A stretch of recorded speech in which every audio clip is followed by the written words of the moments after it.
আজ থেকে ১৫০০ বছর আগে তিনি মানুষের সামনে এটি পেশ করলেন যে এই পৃথিবীর শেষ কথা নয়, আর একটা জায়গা আছে যেই জায়গায় এই পৃথিবীর সব কাজের হিসাব দিতে হবে, সেই জায়গাটায় আমাদের সকলকে উঠতে হবে।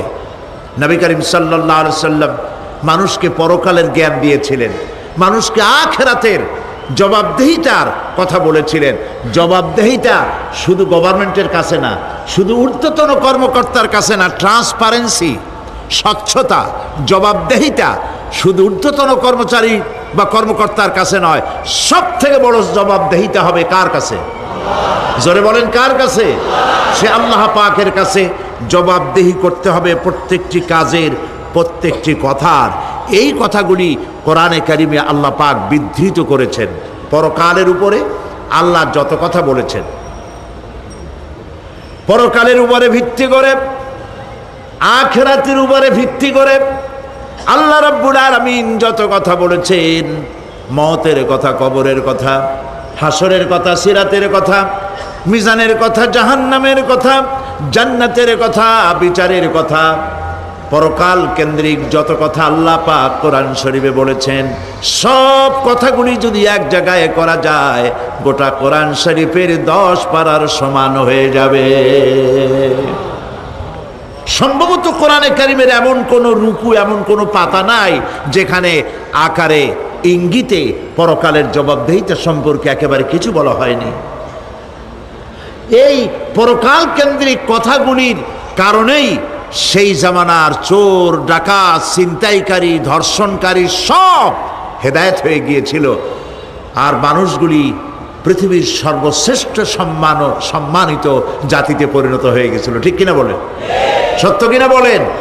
সন্ত্রাস বন্ধ করতে হলে নৈতিকতার সৃষ্টি করতে হবে, আর নৈতিকতার সৃষ্টি কোরআন ছাড়া আর কিছুতেই করতে পারে না। আমার শিক্ষাঙ্গনে, কলেজ, বিশ্ববিদ্যালয়, হাই স্কুলগুলিতে যে ধরনের মানুষ আজ তৈরি হচ্ছে, আপনারা কি লক্ষ্য করেছেন কি মানুষ হচ্ছে? দেখুন নবীজি কি বলেছেন। আল্লাহর নবী বলেন, ইন্নাল্লাযী লাইসা ফি জাওফিহি শাইউম মিনাল কুরআনি কাল বাইতিল খারিব। যেই স্মৃতির ভিতরে, যেই দেহের ভিতরে কোরআন নাই, ওই দেহটা একটা বিরান বাড়ির মতো, একটা পোড়ো বাড়ির মতো। যেই বাড়িতে মানুষ থাকে না, এটাকে বিরান বাড়ি বলে। তো যেখানে মানুষ থাকে না, এটা একটা বাড়ি কিন্তু মানুষ নাই, এই বাড়িতে কি থাকে বলেন তো? বলেন। এই কথার জবাবে প্রায় লোকেরা বলে যে ভূত থাকে। আপনারা এই বিষয়ে একেবারে নিশ্চিন্ত হন, পৃথিবীতে ভূত আর পেতনি বলে কিছু নেই। খামোখাই আপনারা ভয় পান, ভূত পেতনি নেই। যে ঘরে মানুষ নাই সেখানে চামচিকা থাকে, সেখানে বিচ্ছু থাকে, সাপ থাকে, সেখানে এই ধরনের সরীসৃপ এগুলি থাকে। এখন যেখানে যেই দেহের মধ্যে কোরআন নাই, সেই দেহটা বিরান বাড়ির মতো। আমাদের শিক্ষাঙ্গনগুলিতে এক সময় এর মনোগ্রামগুলিতে লেখা ছিল, ইকরা বিস্মি রাব্বিকাল্লাযী খালাক, লেখা ছিল রব্বি জিদনি ইলমা, লেখা ছিল না? ছিল। 1972 সনে যারা ক্ষমতায় এলেন, তারা এসে আল্লাহর কোরআনের আয়াত দুটি তুলে ফেলে দিলেন। এটি কি মিথ্যে না সত্য? এখন কোরআনে কারিম এমনিতেই ওখানে পড়ানো হয় না, পরীক্ষায় পাশ করার জন্য 2-4টা আয়াত, 2-4টা হাদিস, আর তো কিছু নাই। একথা সত্য কিনা? মনোগ্রাম ছিল, কোরআনের আয়াত লেখা ছিল, এই কোরআনের আয়াত তুলে দেওয়া হলো। এখন কোরআন নাই। কোরআন নাই কি আছে? যেই দেহের ভিতরে কোরআন নাই, যে স্মৃতিতে কোরআন নাই, সেটা বিরান বাড়ির মতো। বিরান বাড়িতে বিচ্ছু থাকে, সাপ থাকে, কুইচা থাকে, সেখানে হিংস্র প্রাণী থাকে। যেখানে যে শিক্ষাঙ্গনগুলিতে কোরআন নাই, সেই শিক্ষাঙ্গনিতে ওই সব জিনিস থাকে যা বিরান বাড়িতে থাকে। কথা বুঝতে পেরেছেন? ফলে আমাদের শিক্ষাঙ্গনগুলি থেকে চাঁদাবাজ, মাস্তান, গুন্ডা, ধর্ষণকারী ইত্যাদি সাপ্লাই হচ্ছে, তবে সব না। একটা উল্লেখযোগ্য অংশ খারাপ হয়ে যাচ্ছে। এটা ঠিক কিনা বলেন? এই খারাপ যদি ভালো বানাতে চাই, নীতি নৈতিকতা ছাড়া, কোরআনের শিক্ষা ছাড়া, পরকালের জবাবদেহি তার চিন্তা ছাড়া আমরা আমাদের শিক্ষাঙ্গনকে বিডিআর দিয়া, পুলিশ দিয়া, আর্মি অপারেশন করে এই নীতি নৈতিকতার সৃষ্টি করা যাবে না। মানুষ ওজনে কম দেয়, খাদ্যে ভেজাল দেয়, জমিনের আইল ঠেলে, বউকে পর্দায় রাখে না, মিথ্যা কথা বলে, ওয়াদা খেলাপ করে, প্রতারণা করে, এই সব জিনিস আপনি বন্ধ করতে পারবেন না। ক্লিন হার্ট তো ভালো, এর থেকেও বড় কোনো অপারেশন যদি থাকে সে অপারেশন করেও মানব গোষ্ঠীকে ভালো বানানো যাবে না।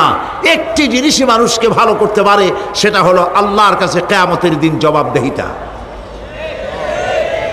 এই জবাবদেহিতার উপরে ভিত্তি করেই আমি আপনাদের সামনে কথা বলতে চাই।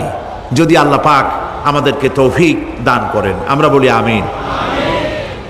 কাফেরেরা তিনটি জিনিসের প্রথম জিনিসের সাথে তারা দ্বিমত খুব একটা করতে পারে নাই।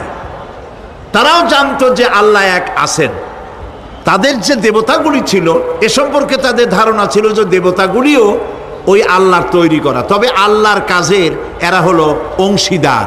যেরকম গভর্নমেন্টের একজন প্রধানমন্ত্রী থাকে আর একজন প্রেসিডেন্ট থাকে, আর বিভিন্ন বিভাগে মন্ত্রীরা থাকে, আল্লাহরও ওইভাবে রাষ্ট্র, আল্লাহ বা ভগবান বা গড, তারও এই বিশ্ব এগুলিকে পরিচালনা করার জন্য বিভিন্ন মন্ত্রণালয় আছে, আর ওই সব মন্ত্রণালয়গুলিতে আমাদের দেবতাগুলিকে এইভাবে শরীক করে রাখা তিনি রেখেছেন। এটা হলো তাদের ধারণা।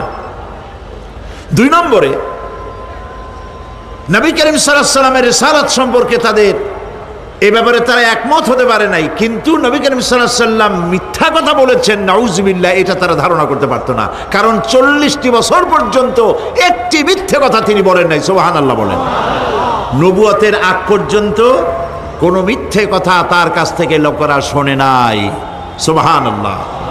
সারা জীবনেও তিনি কোনো মিথ্যে কথা বলেন নাই। তৃতীয় যে বিষয়টি, এই বিষয় আনিন নাবাইল আযীমিল্লাযী হুম ফীহি মুখতালিফুন কাল্লা সায়া'লামুনা সুম্মা কাল্লা সায়া'লামুন।